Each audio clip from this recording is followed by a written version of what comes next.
It's not over yet. Shock CPI move might force RBA into action. Hi, everyone, and welcome to Ainsley Insights, brought to you by Ainsley Bullion, Ainsley Crypto, and the Gold and Silver Standard as the Ainsley Group celebrates 50 years. Today, we welcome back Branko, who's been traveling around the world again, but he's back today to discuss the local inflation situation. How are you going today, Branko? Welcome back.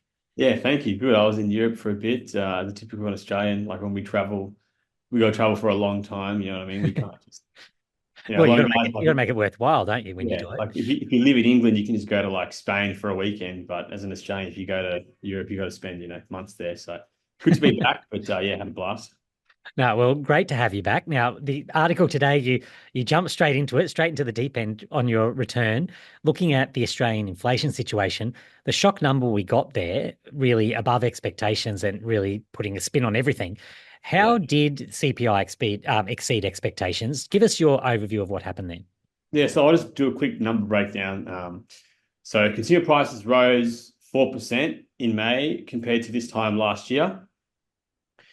And the expected was 3.8. So it's a 0.2% increase, which is actually kind of significant, especially when you consider basically the RBA has been pushing their main focus is for this to go down at the expense of everything else, and that isn't happening. Hmm. And if you want to break it down a little bit more, I'll put up some data here that shows some of the price movements. But, housing costs rose 5.2%. Rents increased by 7.4% due to low vacancy rates. Things like fuel, which were up 9% this year, even though they decreased, it's still quite high. So basically everything that is really important and that affects people's lives are still very high and often are increasing. So electricity is another one that's increased during this time. So it's kind of across the board, we're seeing this big increase, and to be at 0.2% above expectation, given that the RBA's entire goal was for this to go down, is concerning. And I think it has a lot of, it is a worrying sign for the RBA in the future, I think. Well, absolutely. And I think a lot of people watching this will agree. Like they certainly feel those things you've mentioned moving higher. We notice it in our grocery bills. We notice it in the bills that we have coming in for utilities, all of those things. But what does this actually mean for the RBA moving forward? Because I mean, I know you'll talk about this a little bit later compared to the rest of the world, but specifically with the RBA, they've been having this fight and they've been effectively preparing us for the possibility that there was going to be a cut coming. Seems like that might not be there now. Yeah, I mean, basically this morning you had economists just across the board come out and say, like, we expect an interest rate rise. So, and banks as well. So, for example, a good example of this is most of the banks had the first rate decrease coming in November this year. Hmm. And now that's being pushed back. So ANZ, for example, have now said the first rate decrease is going to happen in February next year, which is like, 3 or 4 months further back. So that's, even though it might not sound like a big deal, it is actually quite substantial. And then you have a lot of economists expecting, like Steve Meckenbecker of Canistar basically was saying that this was very staggering and that he expects a 0.25% increase in the next meeting. And many other people as well are saying a similar thing, that this has come out of nowhere. And again, given the RBA's focus on controlling inflation, it is expected for another increase. And I mean, the real question is that increase going to actually do anything? Because they've done all this and, they haven't gotten the goals that they've wanted. So would that increase even affect things? I don't really know the answer to that. I think it's difficult to say, especially because the things that are in like the items that are causing issues, energy, electricity, housing, fuel, things like that, rate rise doesn't necessarily affect those items as much.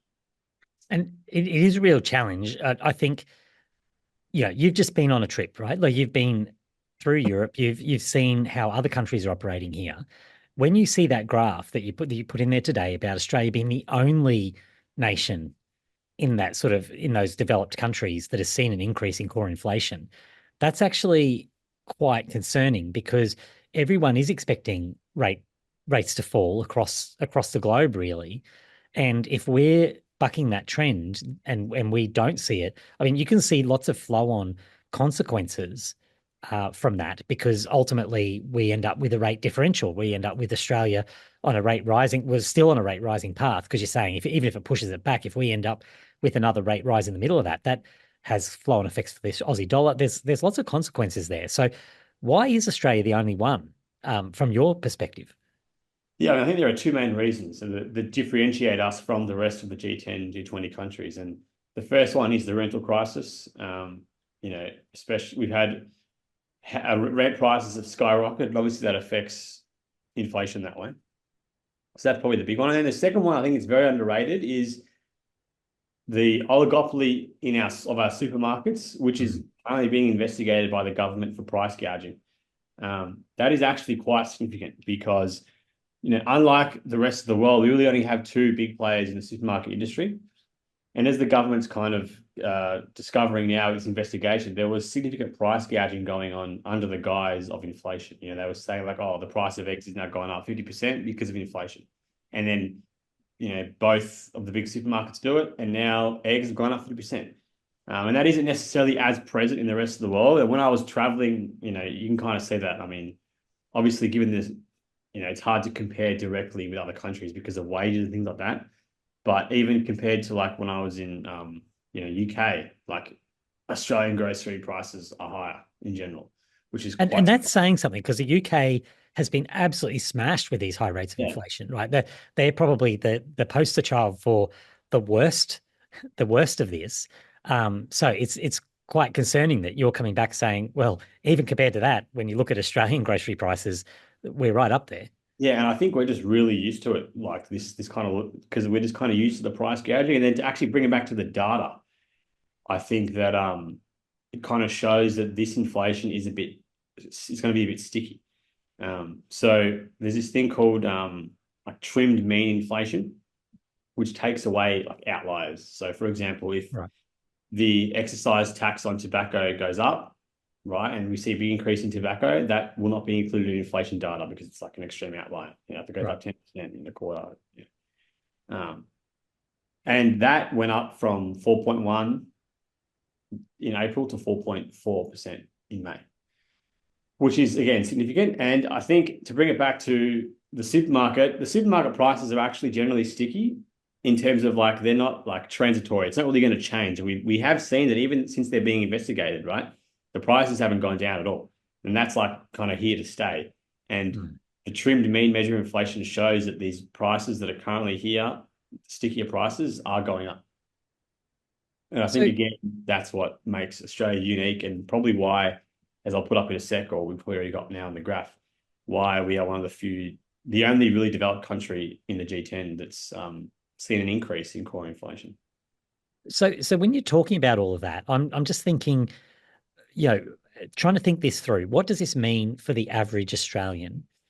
How do you think how do you predict, right? How do you predict that it's going to go as we move forward? Is there policy decisions that need to be made? Is consumer behavior going to change? Because as you've already said, part of the problem here is it simply doesn't seem to have worked. The fact that we've had these high rates, does pushing it a bit higher actually change people's behavior from here? What's your view overall on pulling all of this together, what the government can actually do about it, if anything? Firstly, I don't think consumer behaviors can change, because the things that are driving this inflation are things that people need: housing, fuel, energy, etc. So that, it's impossible to change that, I think. And then in terms of actually for the everyday Australian, what it means, just a quick example, that if we get a 0.25% increase in the next RBA meeting, that's about $100 a month that the average person is going to pay on a $600,000 mortgage. So, which might not sound a lot, but when houses are already at the brink, right, that is actually a lot. Like if you see what's happened the past 2 years, they've already, it's been very bad. And now to have an additional just, $100 less savings, or $100 less, whatever, if you want to go out or whatever, that is difficult. So, and then, even if we do eventually see a rate decrease, like we discussed in, February instead of November, that rate decrease is now going to be after a rate increase this month. If, it is likely just bring it back to where we are now, potentially. So we're going to see Yeah, pretty much like higher rates for a longer period for the average person. So I think this is actually quite bad news that we've seen, and surprising news as well. Well, it's great to have you back, Branko, even though you're not bringing us back the greatest news, or maybe it's your observation coming back into the country. But anyway, appreciate your work on that today and looking forward to more of these chats as we go ahead. So thank you for that, Branko. Thanks, Chris. Thanks everyone for watching. We'll chat again soon.